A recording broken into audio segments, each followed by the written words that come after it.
Let some people come in.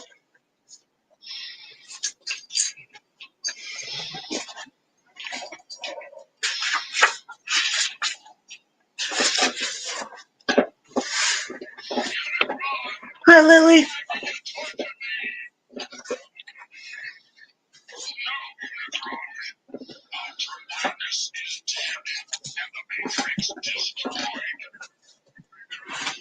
Finally, I'm feeling better.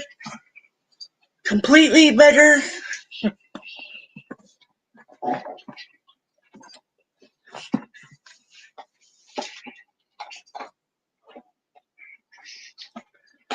So it is Tuesday night. I decided to give it a try in the evening on Tuesday. So I'm not sure if I will do evening again on Tuesday. We will see what happens with this one. Yeah. And I will no longer be doing meetings on Sunday mornings or evenings. Going to no Sunday meetings. Yeah. Well, anyways, I'm Sanda and I'm an alcoholic. God, grant me the serenity to accept the things I cannot change, the courage to change the things I can, and the wisdom to know the difference.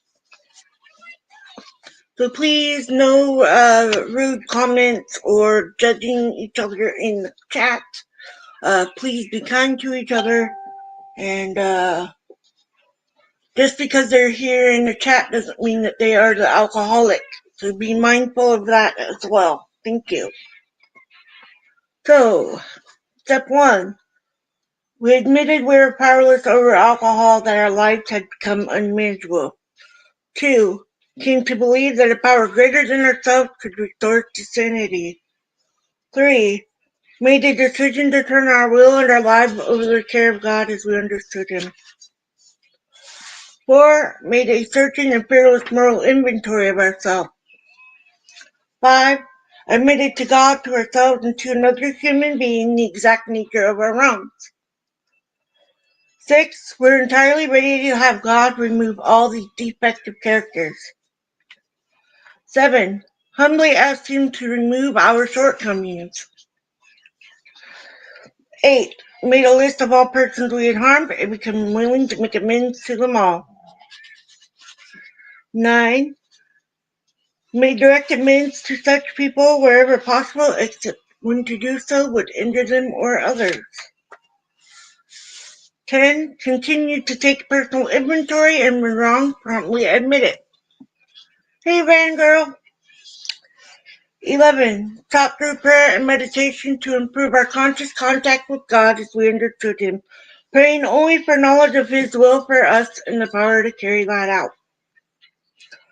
12. Having had a spiritual awakening as a result of these steps, we try to carry this message to alcoholics and to practice these principles in all our affairs.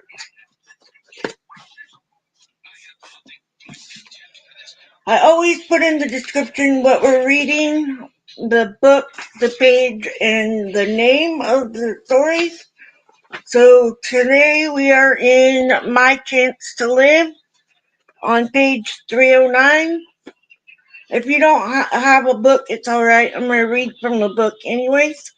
But if you want a way to be able to read or listen to audio book, download from your Play Store Daily Reflections. Usually they have all of those things. So, anyways, My Chance to Live. AA gave this teenager the tools to climb out of her dark abyss of despair. I came through the doors of Alcoholics Anonymous at age 17, a walking contradiction. On the outside, I was the portrait of a rebellious teenager with miles of attitude to spare. On the other inside, I was suicidal, bloodied, and beaten. My stride spoke of a confidence I didn't feel. My dress was that of a street tough kid you didn't want to mess with. Inside, I was trembling with fear that someone would see through my defenses to the real me. If you saw who I really was, you would turn away in disgust or use my many weaknesses to destroy me. One day or the other, I was convinced I'd be hurt. I couldn't allow that to happen. So I kept the real me veiled behind a force field of rough-edged attitude. How I got to this place is still a mystery to me. I grew up in a loving middle-class home. We had our problems. What family doesn't? But there was no abuse, verbal or physical, and it certainly couldn't be said my parents didn't do the best they could by me. My grandfathers were alcoholic, and I was raised on stories of how it had ravaged their lives and the lives of those around them. Nope, I didn't want to be an alcoholic. In my early teen years, I began to be bothered by feeling that I didn't fit in. Until this point, I had ignored the fact that I wasn't one of the in crowd in pot. If I tried hard enough, I would fit in sooner or later. At 14, I stopped trying. I quickly discovered the soothing effects of drink, telling myself I would be more careful than my unfortunate grandparents set out to feel better. Drinking released me from the suffocating fear, the feeling of inadequacy, and the nagging voice at the back of my head that told me I would never measure up. All of those things melted away when I drank. The bottle was my friend, my companion, a portable vacation. Whenever life was too intense, alcohol would take the edge off or obliterate the problem altogether for a time. Blackouts became my goal. Though may sound strange, they never frightened me. My life was ordered by school and by home. When I blacked out, I simply went on autopilot in the remainder of the day, or for the remainder of the day. The thought of going through my teen years without a single memory of its passing was very appealing. I hadn't given up on life, just childhood. Adults had made it. They made all the rules. Being a kid stunk. If I could hold out until I was 18, everything would turn out. I had no idea at the time how true those words would prove to be. Diving headfirst into what remained of my subculture left over for the 60s, I uh, took party till you throw up to new levels. I liked drinking. I liked the effect alcohol had on me. I didn't like throwing up at all. I soon discovered there were other substances I could take that would help me control my drinking.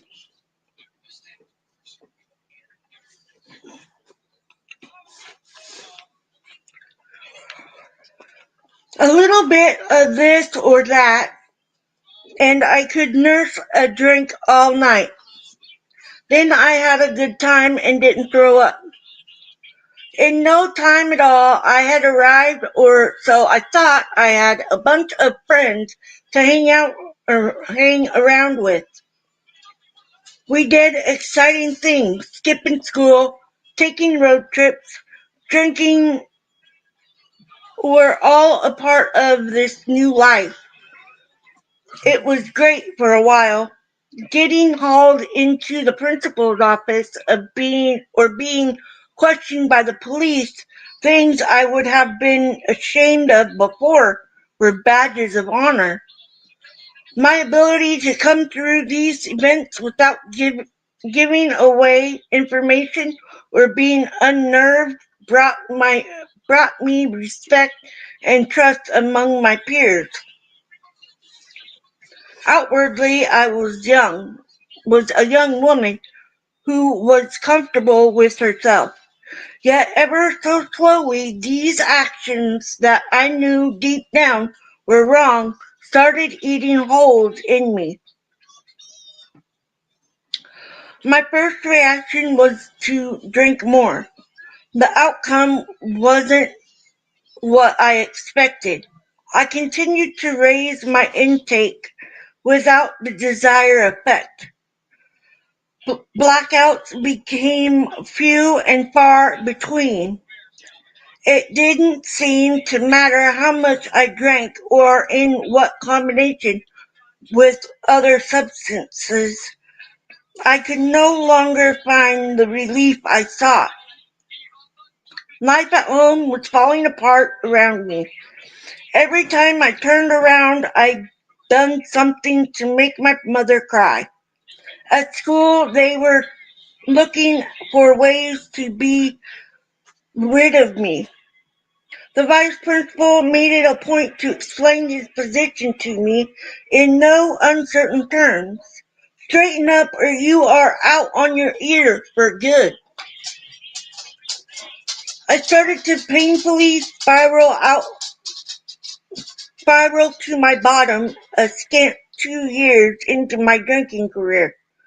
Knowing I had to graduate, I made adjustments to my lifestyle to stay in school. I watched as my friends continued to have fun. A depression settled over me, encasing me in a gray haze. I couldn't skip school anymore. My boyfriend came home from boot camp with another girl. My mother was still crying, and it was all my fault. There were several attempts at suicide. No, go lay down! Go! The dog is getting on my nerves. Only when I'm talking, he needs to be in my way.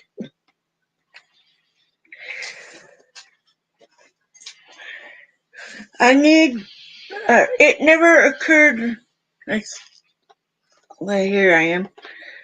I'm grateful to say I wasn't very good at it.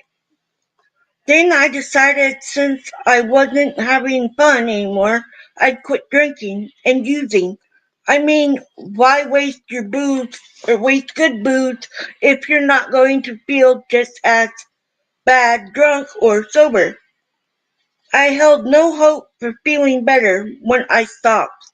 I just didn't want to waste the booze. Can you turn your fan on? It never occurred to me that I couldn't stop. Every day I concocted some new method of staying sober. If I wear this shirt, I won't drink. If I'm home with this person or in this place, I won't drink. It didn't work. Every morning I woke up with a new resolve to stay sober, with few exceptions. By noon, I was so messed up I couldn't tell you my name. The voices in my head became even more and more vicious. With each failed attempt, my head said, "See, you failed again. You knew you wouldn't feel better. You're a loser. You're never going to beat this. Why are you even trying? Just drink until you're dead." On the rare days I managed to make it past noon, there were few brave enough to get within 100 yards of me.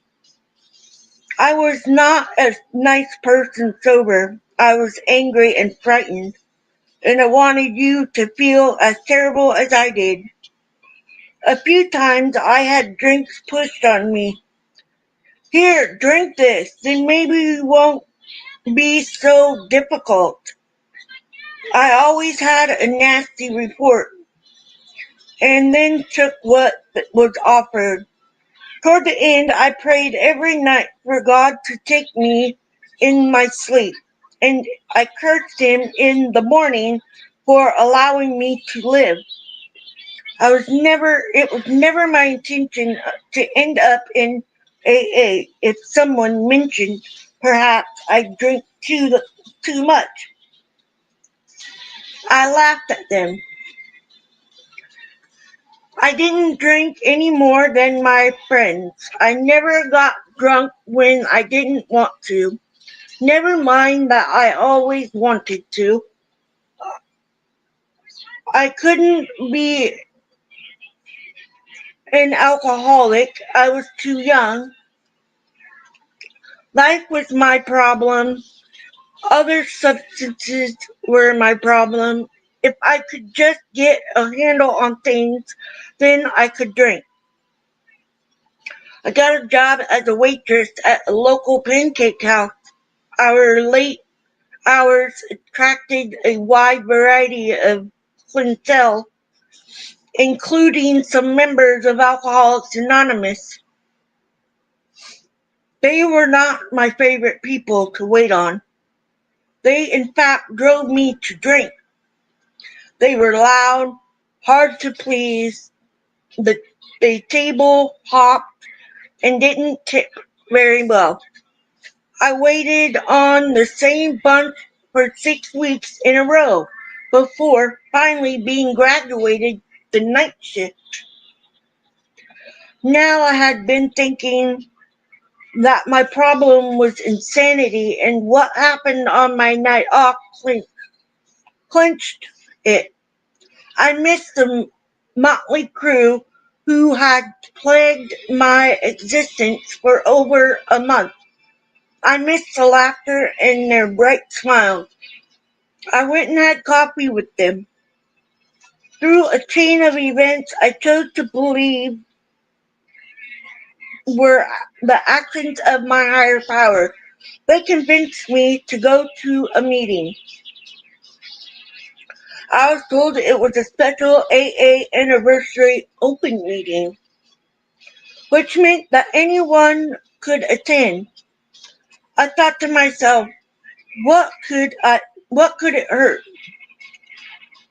I wait on these people. Perhaps it will help me to better understand them. On the designated in evening, I arrived to find that the anniversary meeting was the following week. but they took a vote and decided I could stay. I was shocked and humbled. These people wanted me around. It was a concept I had trouble accepting. I stayed and listened, careful to let them know I didn't have a problem. I attended the anniversary meeting the following week with no intention of ever going to another meeting. I wasn't an alcoholic. I had other problems that needed attention. Then I would be okay. The next week, a friend who was admittedly an alcoholic asked me if I was going to the meeting. My head went into hyper speed. If this person thought I needed to go, perhaps I did, but I wasn't an alcoholic. I attended the meeting and decided drugs were my problem. I stopped using them completely from that night forward. The result was a sharp increase in my drinking. I knew this would never do. Staggering home one night, it occurred to me that perhaps if I stopped drinking just for a while, maybe I could get a handle on things and then I could drink again.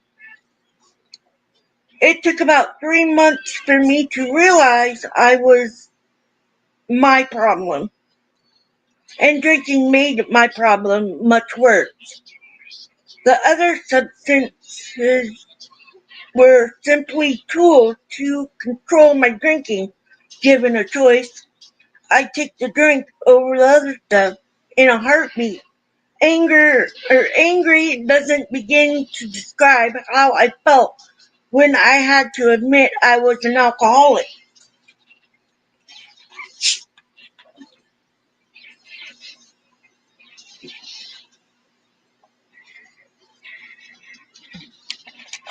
Hi, Reza. You caught me live.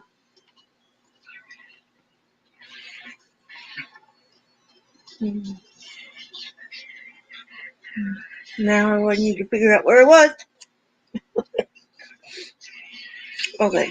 Even though I was grateful not to be nuts, as I first supposed, I felt cheated. All the people I saw sitting around the tables of Alcoholics Anonymous had been granted many more years of drinking than I. It just wasn't fair. Someone pointed out to me that life was rarely fair. Excuse me. I wasn't amused, but extending my drinking career simply wasn't an option anymore. 90 days sober cleared my thinking enough to make me realize I'd hit bottom. If I were to go back to drinking, it would be just a matter of time before one of two things happened. I'd succeed at suicide or I'd start the life of the living dead. I'd seen what the latter looked like, and real death was preferable. At this point, I surrendered. I admitted I was an alcoholic without a clue what to do about it. Many of the people around me wanted me to go to treatment, but I resisted. I didn't want the kids at school to know what was going on. If I went to treatment, they'd all know within a week.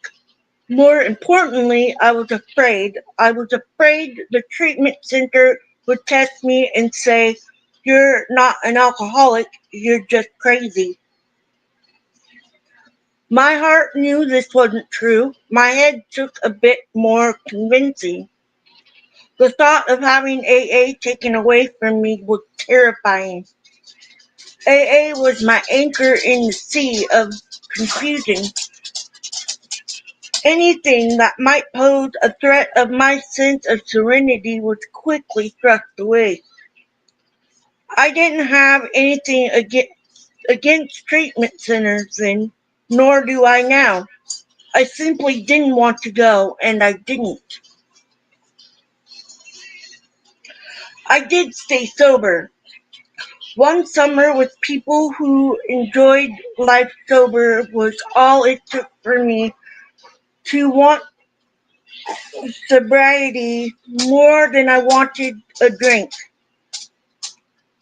I will not tell you I did everything I was told when I was told how I was told because I didn't. Like most people new to the program, I set out to find a easier, softer way, as the big book suggested I could not.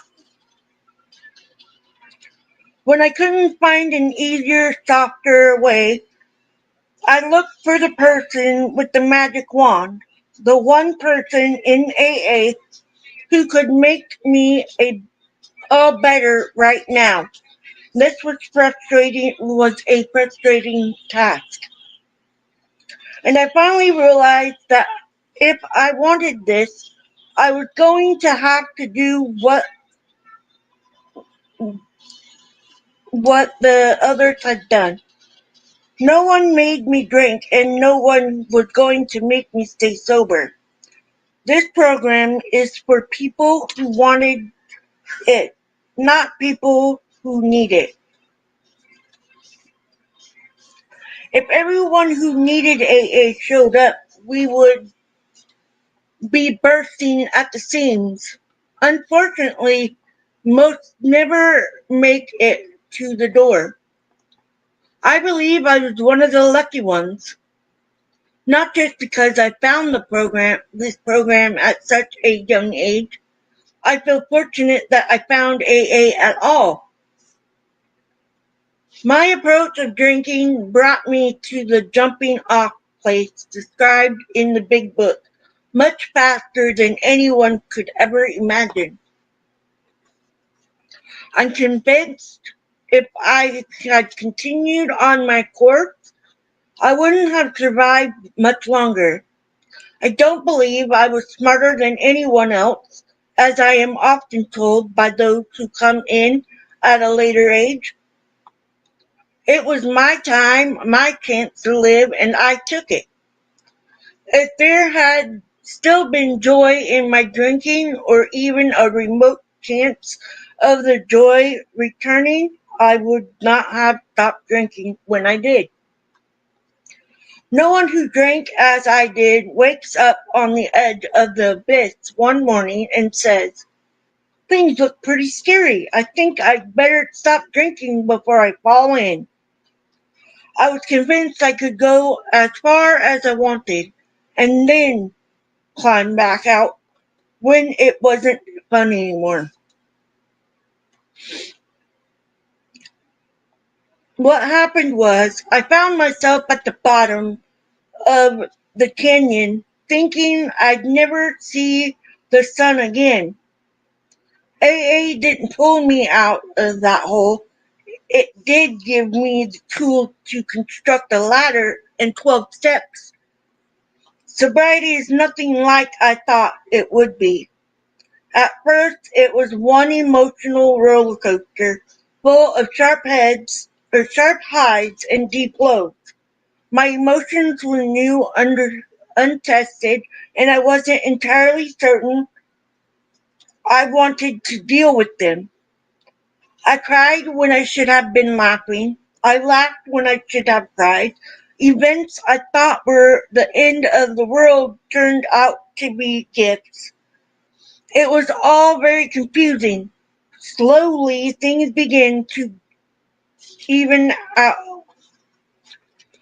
As I began to take the steps of recovery, my role in the pitiful condition of my life became clear. If asked what the two most important things in recovery are, I would have to say willingness and action. I was willing to believe that AA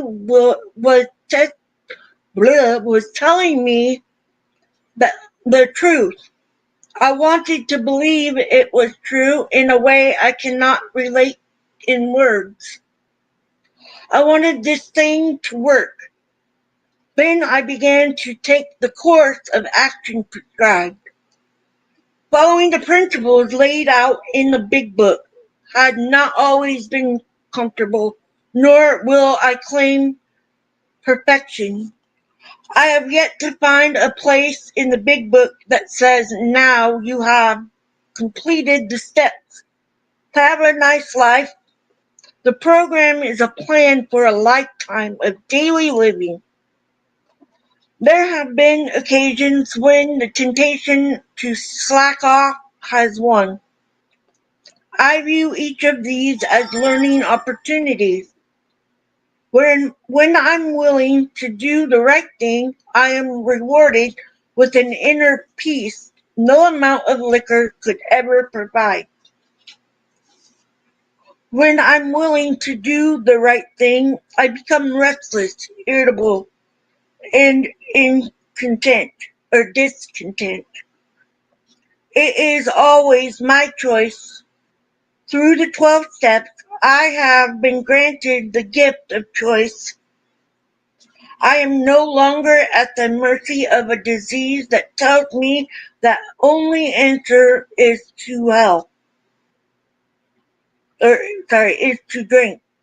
If willingness is the key to unlock the gates of hell, it is action that opens those doors so that we may walk freely among the living. Over the course of my sobriety, I have experienced many opportunities to grow. I have had struggles and achievements.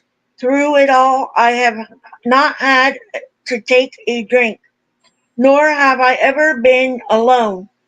Willingness and action have seen me through it all. With the guidance of a loving higher power and the fellowship of the program, when I'm in doubt, I have faith that things will turn out as they should.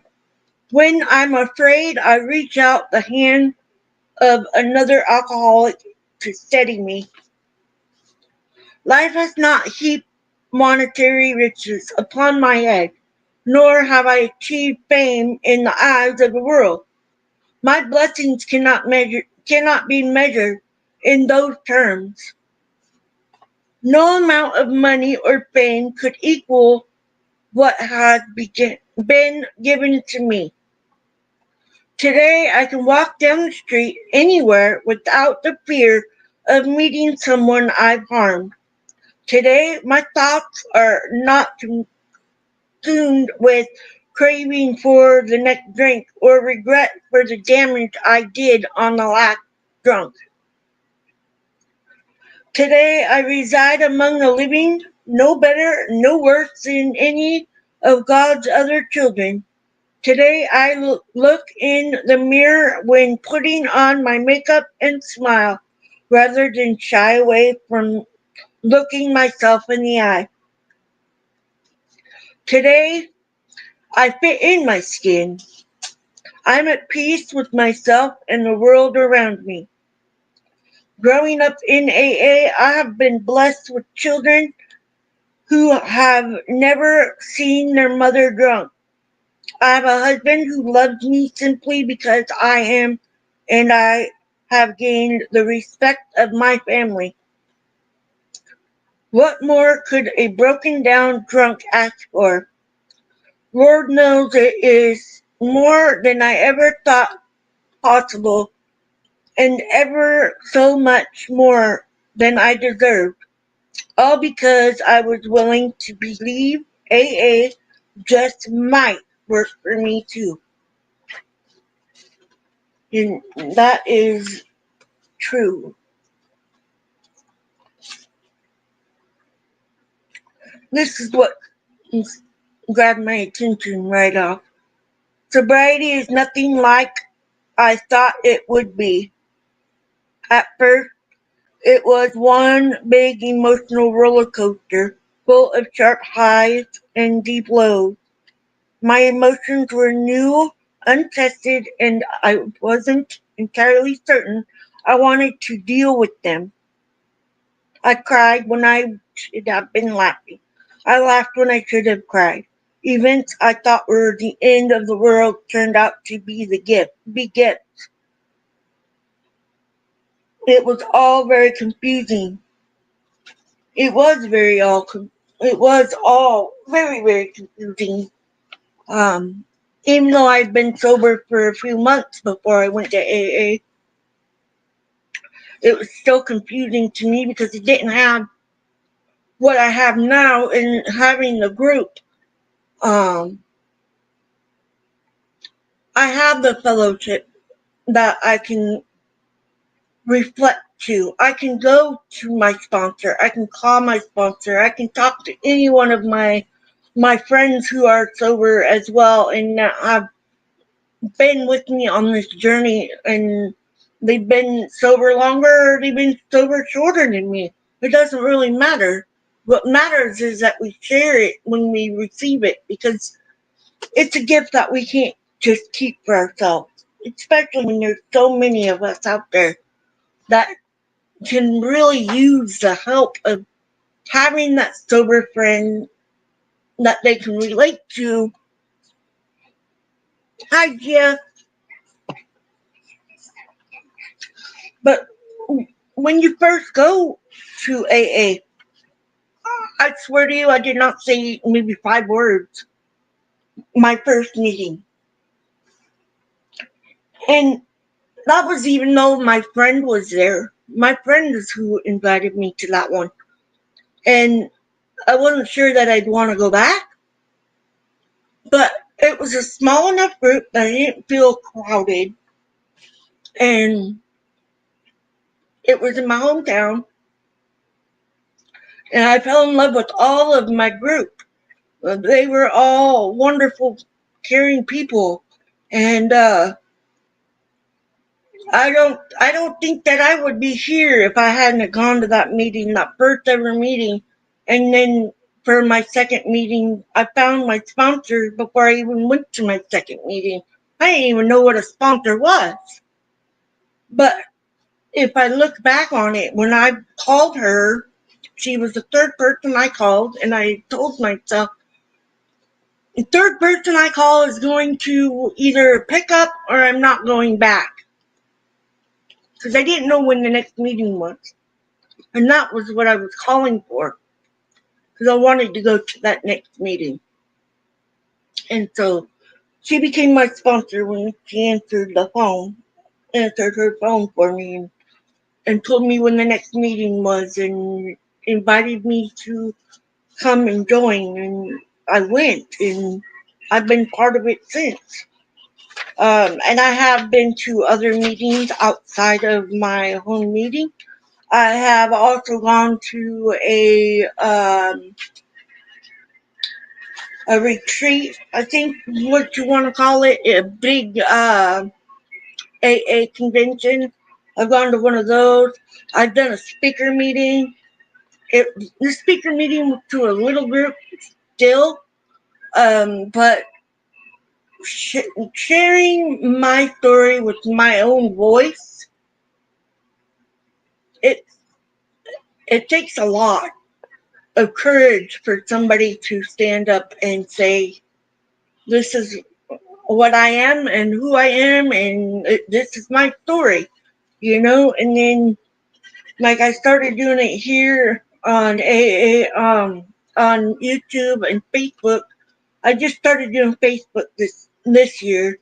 Not this year, last year. I mean, I forgot it's a new year. Happy 2025, everybody. Um, but so we have this group of amazing people. We all are not exactly the same, but we all share one common thing, and that is we are powerless over the alcohol. And yeah, that we needed the help, that we still need the help every day.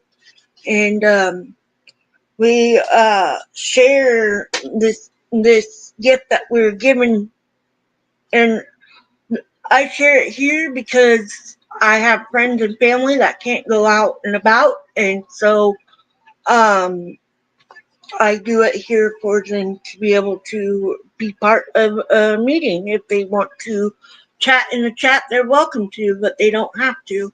And that's the nice thing about doing it here is it's discreet. You don't have to leave a comment. You don't have to um, chat in the chat. You can just be here and listen and know that you're not alone in your journey. And we all have a purpose. And for real, I think this one is my purpose, and that's why I keep doing it. Um,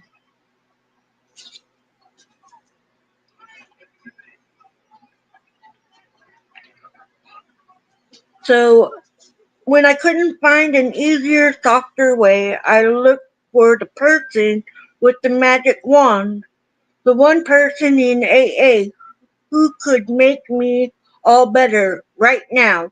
This was frustrating. This was a frustrating task. And I finally realized that if I wanted this life, I was going to have to do what the others had done. No one made me drink, and no one was going to make me stay sober. This program is for people who want it, not people who need it. And that's something that I stress all the time is you have to want it, because we can't tell you what to do. We can't hold your hand and make you do it. We can't. Uh, we can only say, hey, there's this group that it might help, but we can't tell you you have to go. No one can. You have to make that choice yourself. And some people it takes a long time. Some people never make it, and it's sad. And some people end up going back out, and that's sad too, because you never know if you're gonna make it coming back. And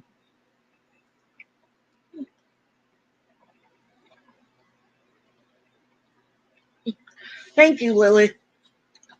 But I mean, life is what you make it. You gotta live your life doing things that make you happy. And some days you're not gonna like what happens in that day, but you still have to be happy. You're breathing. You're living your life, and you're sober.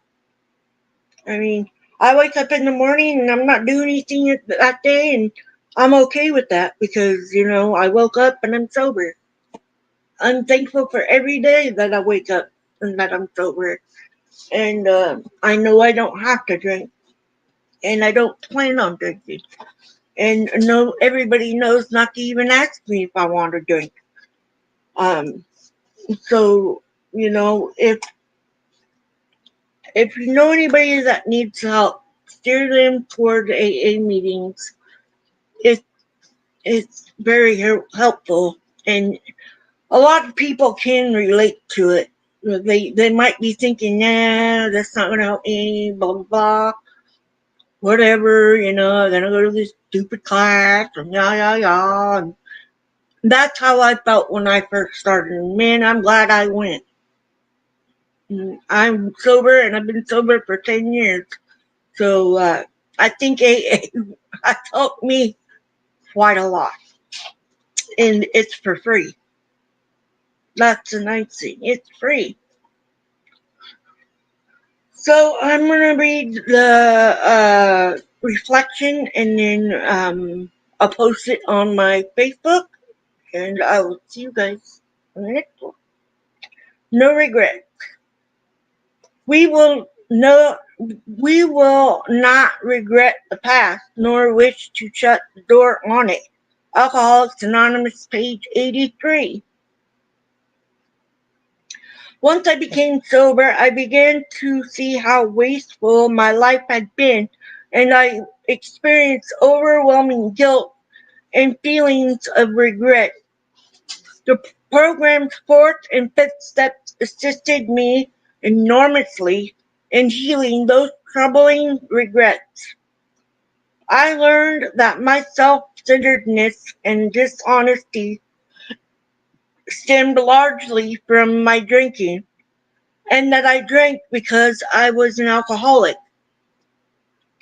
Now I see how even my most distasteful past experiences can turn to gold, because as a sober alcoholic, I can share them to help my fellow alcoholics, particularly newcomers. Sober for several years in AA, I no longer regret the past. I am simply grateful to be conscious of God's love and for the help I can give to others in my fellowship. And I have the app. It's just the AA Daily Reflections app, and I downloaded it on my phone. I've had it on my phone for many years, and yeah, it's a great thing. So, anyways, thank you guys for coming, and let's get that serenity prayer said so I can get ready for bed. God, grant me the serenity to accept the things I cannot change, the courage to change the things I can, and the wisdom to know the difference. Keep coming back. It works if you work it. Love you guys. Be safe.